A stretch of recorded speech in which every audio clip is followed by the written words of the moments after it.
This question should be something we can easily discuss now since I've primed you with it, right? I asked you to already answer it. What did you write as your function of DNA? Storage of information.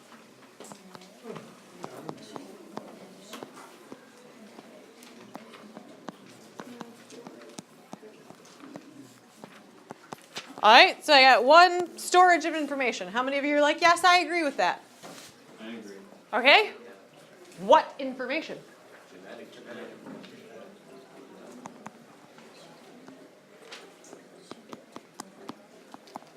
What does genetic information mean?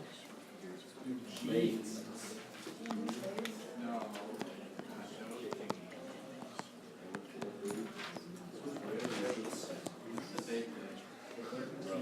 Today's the 13th.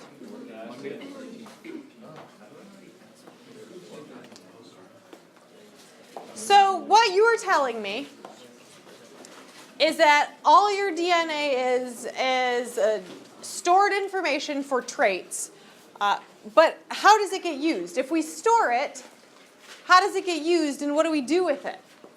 Well, it transfers genetic genes from one generation to another. Okay, so there's some heredity, right? You can pass DNA from parent to child, and that's how information is communicated between generations. If we store something, we must use it for something, right? Right. Yeah, right. Then what do we use it for? We're storing it, we're keeping all this information, we have it, it makes genes, whatever that generic word means. You use it for when you have kids. Are you currently using your DNA? Yeah. Like right now. No. Wasn't it code for protein? You are, in fact, currently using your DNA, and God willing, you are not currently thinking about children. Accurate? Not yet.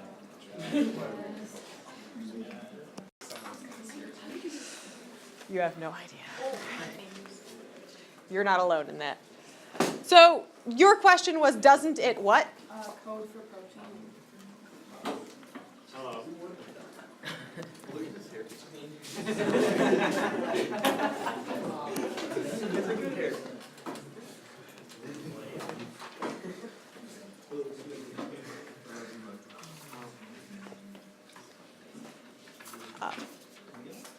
There is, good, ignore him. There is a phrase that we call the central dogma of biology. What's a dogma? To be dogmatic, what are you? Like a law. Law. So the central dogma of biology so the foundational principle, the core belief of biology is that DNA is merely a code that makes RNA. That's all it does. It's its sole function. And from there, that codes for protein. So DNA codes for RNA, which codes for protein. All your DNA is then is a recipe book. It's a recipe book composed of 4 different letters in different combinations to make a different recipe. That's simple enough, right? And what your body or what any living thing has to do is take that original DNA and change it into a language that's temporary, that's a cheap copy. And often when I try and give you an analogy for this, I tell you a little bit about my family background. I have 2 aunts who lived together. They were best friends. One wasn't actually my aunt. She got, fascinatingly enough. My Aunt Jenny and Uncle John were married, and my Auntie Jenny's best friend was kicked out of her house by her father. I don't know how it happened. It was when she was early 20s. Dad kicked her out. So Uncle John, being an awesome guy, was like, you know what? stay with us until you find a way to get on your feet, whatever. And she just never moved out because Aunt Jenny and Uncle John couldn't have kids, so they're all dead now. So, like, 90s if they were still alive. But Auntie Jenny and Auntie Jerry knew each other as best friends because they worked at Saunders, you know, the people who make bumpy cake. So Auntie Jenny and Auntie Jerry baked a lot. And they were constantly making different cakes, different chocolates, all that, because they worked at Saunders together. And after they retired from Saunders, they continued to use all those recipes that they had. Now, when Auntie Jenny passed away, my dad said, because she didn't have any kids, so everything from Auntie Jenny and Auntie Jerry, it came to us. And my dad was like, whatever you girls want, pick the things that you want the most. And my sisters did what was probably the logical thing and went for jewelry and, the expensive stuff. I called the recipe book. I did. I have it. It's actually it's very classy. It's bound in duct tape because they would make their own recipes and stick them in there and then bound the thing with duct tape, as classy old Polacks would do. And that's what I wanted. Now my sisters do not cook, they do not bake, they should not cook and they should not bake. They occasionally will ask, now that they have a family of their own, will occasionally ask to borrow a recipe from Auntie Jenny and Auntie Jerry's book. And I love my sisters, but I would never in 10,000 years give them the original. Ooh. I ask them if a copy is sufficient, and I will just copy it and give them the copy. And it's actually not uncommon that they've asked me for a copy of the same recipe multiple times, because my sisters, God love them, not the queens of organization. So at Easter, they'll ask me for a recipe. I'll give it to them. Guess what they do the following Easter? They ask for the recipe. They ask for the same recipe, so I give them another copy. So it makes sense why I would never give them the original, correct? And I'm not going to give them the original. That's a priceless family heirloom, even bound in duct tape. I give them copies. They use the copy when they need it. They throw it out after they're done with it. And then when they need it again, they ask for another copy. That recipe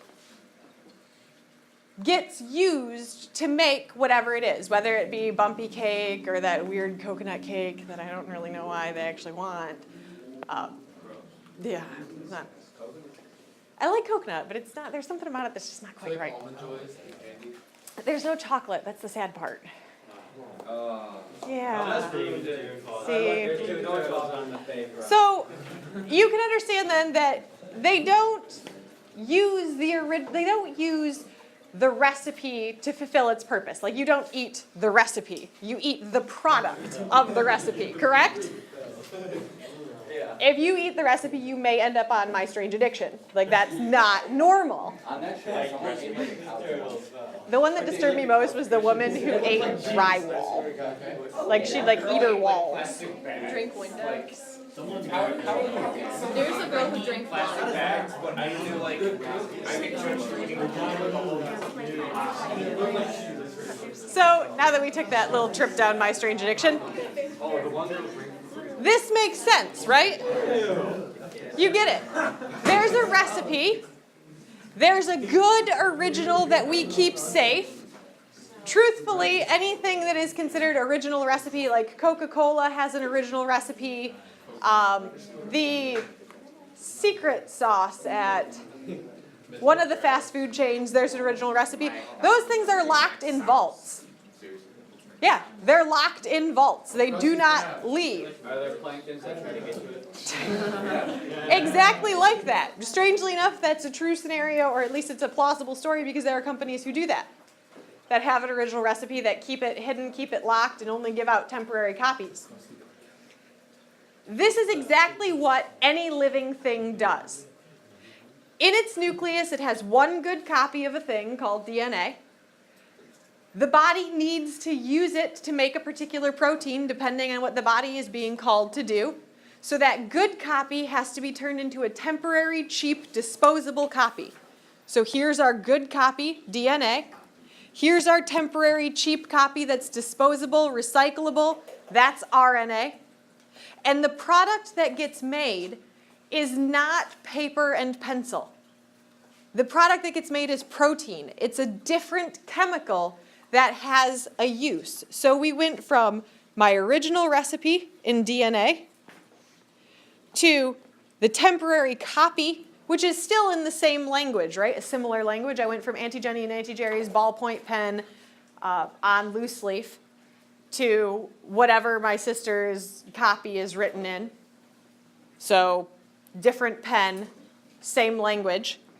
To a different language, food. So here we go to protein. Do you type out the recipe so you don't have to like write it up? You know what I started doing out of sheer laziness? Because Auntie Jenny and Auntie Jerry's handwriting is atrocious anyway, it's hard to read. I just take pictures of it and send them the picture. Yeah. Laziness has taken over. Then, truthfully, Auntie Jenny and Auntie Jerry measured in units like, add 1 box of raisins. You mean like the fun size box from a kid's lunch, or do you mean like a box of raisins? Because I don't know what box means.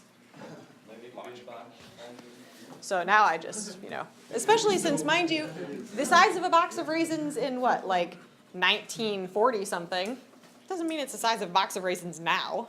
It's very frustrating to cook out of that book. It's love, but it's frustrating. You already know everything you need to know about DNA. You know its structure, the sugars that it's made out of. So let's just say, what sugar is in DNA?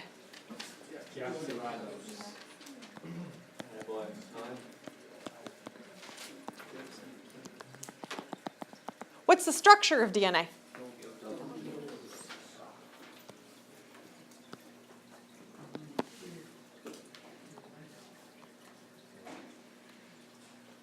Where can you find DNA in a cell?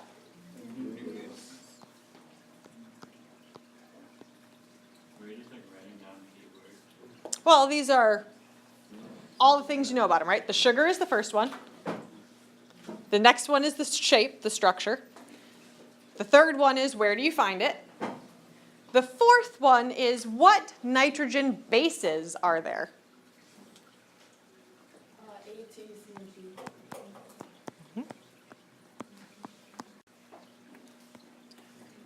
So they have A, T, C, and G. And there's only one kind of DNA. There's that one kind, it's in the nucleus, that's it. It's a permanent thing, right? It's an all the time, good copy original.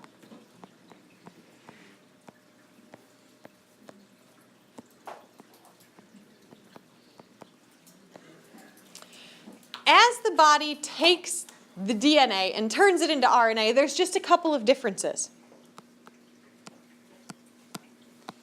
First major difference between DNA and RNA is the kind of sugar. Instead of deoxyribose, it's simply ribose.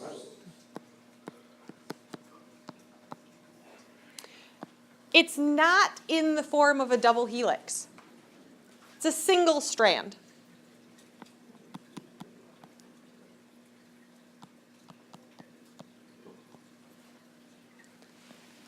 We don't find RNA exclusively in the nucleus.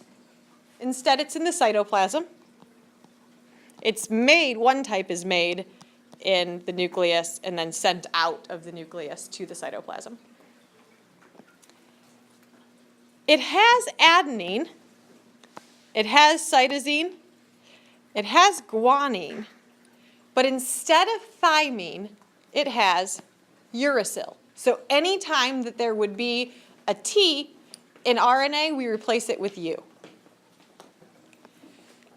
RNA is temporary, and there are 3 types or kinds of RNA. mRNA, M standing for messenger. That's the temporary cheap copy, is messenger RNA. when we write it, by the way. Lowercase m,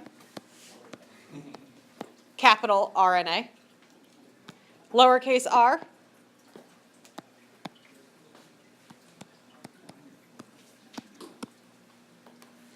M stands for messenger.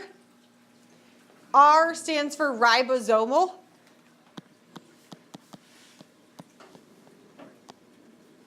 And T stands for transfer. And every one of these kinds of RNA has an important role to play in changing it from DNA to protein. That's that middle step.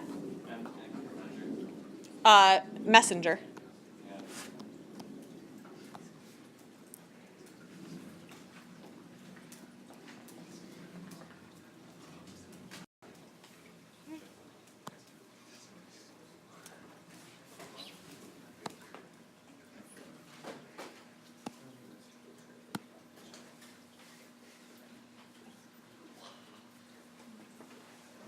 Now, very sadly, this is in the opposite order of what we just saw. This side here is the RNA column, and this is the DNA column, where we have double helix.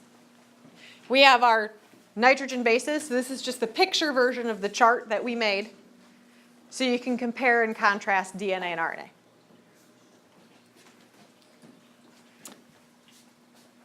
The process of going from DNA to RNA to protein is accomplished by what we call transcription of DNA, where it's transcribed. What does scribe mean? Written down, to write. So we rewrite DNA to RNA, transcribe. Then, to go from RNA to protein, we translate from one language into another, from the language of nucleic acid to the language of amino acid. So we transcribe, so rewrite, and then we translate, change one language into the next.